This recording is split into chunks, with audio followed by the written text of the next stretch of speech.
Chers amis, bonjour. Je vais revenir, étant donné qu'il y a les élections américaines et que les évangélistes voient Trump comme le Messie, n'ayons pas peur des mots, qui est censé sauver l'Amérique, je vous rappelle.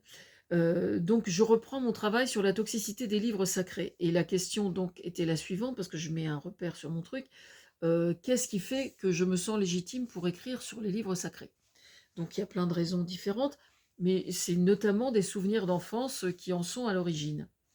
Enfant déjà, j'étais bien singulière. Pourquoi nier ce sentiment que j'ai toujours eu? Bref, c'était comme ça.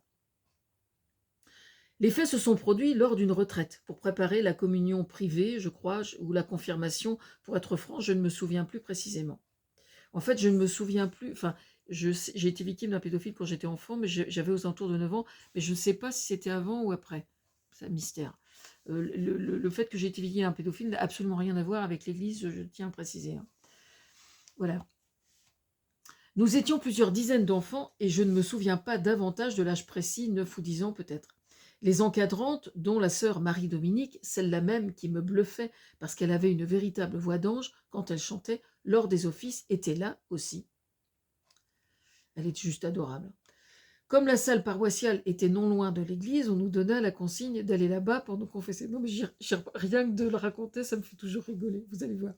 C'était après mai 68. Aussi, au sein de l'église catholique, certains commençaient-ils aussi à accepter de se remettre en question. Aussitôt, il nous fut précisé que nous devions aller nous faire confesser si l'on en avait envie. Quelle ne fut pas ma surprise d'entendre une chose pareille, seulement si j'en avais envie.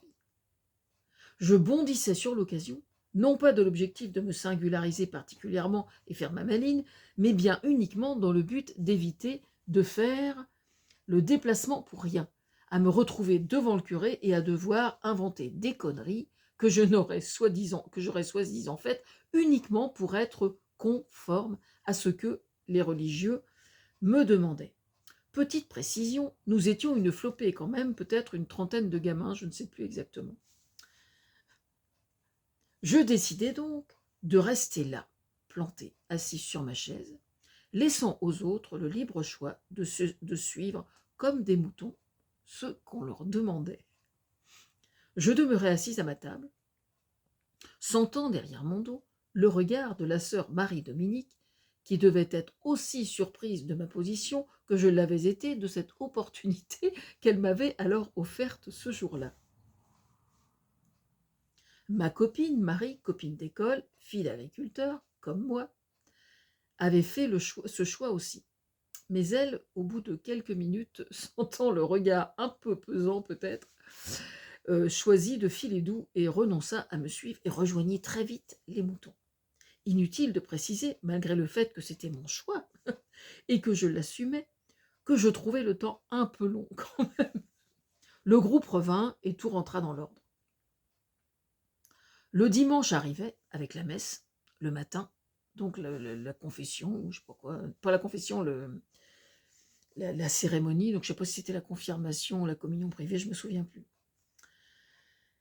Et donc à la fin de la messe, la sœur Marie-Dominique va voir maman. Il faut que vous sachiez, Françoise, pendant la retraite, a refusé de se confesser.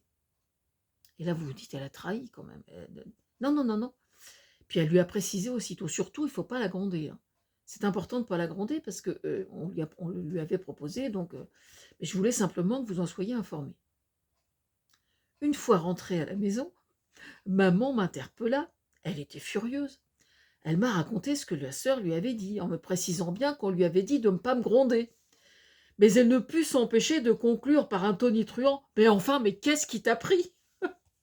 Bon, la balle était dans mon camp. À présent, alors, je m'expliquais. Dis donc, c'est bien toi qui nous dis toujours qu'il ne faut pas mentir. C'est pour ça que j'aime pas le mensonge, en fait. Elle était sur le cul. C'est bien toi qui nous dis ça toujours. Eh bien voilà, en n'allant pas me confesser, comme ça au moins, ça m'a évité d'aller inventer n'importe quoi pour trouver de quoi lui raconter. Et avoir la paix. Alors tu devrais être contente, non?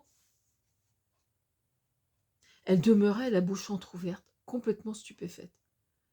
Puis elle sourit. En fait, elle était fière de moi. Je continuai. Dis donc, toi, t'as bien un Christ sur la croix au-dessus de ton lit, là? Bah oui.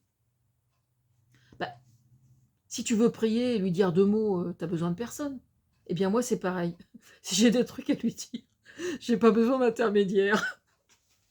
Quand j'y repense à présent, je suis morte de rire. Que j'ai pu lui dire un truc pareil. Ma mère, elle était super, hein. On s'engueulait souvent, mais elle était super. Quand j'y repense à présent, je suis morte de rire. Inutile de préciser que si, à l'époque, j'étais croyante, j'étais pas du genre, par contre, à faire ma prière. J'avais pas que ça à foutre non plus. Mais au moins, j'étais hyper fière de moi parce que j'avais super bien géré mon truc. Vous trouvez pas?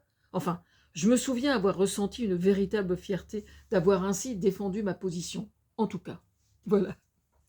Alors, je considère que quand on a ce genre de souvenir avec la religion catholique, parce que jamais elle me trahissait pas, hein, c'était tout à fait réglo, je considère que c'est une cause tout à fait légitime. De toute façon, n'importe qui est en droit d'écrire sur n'importe quel livre sacré.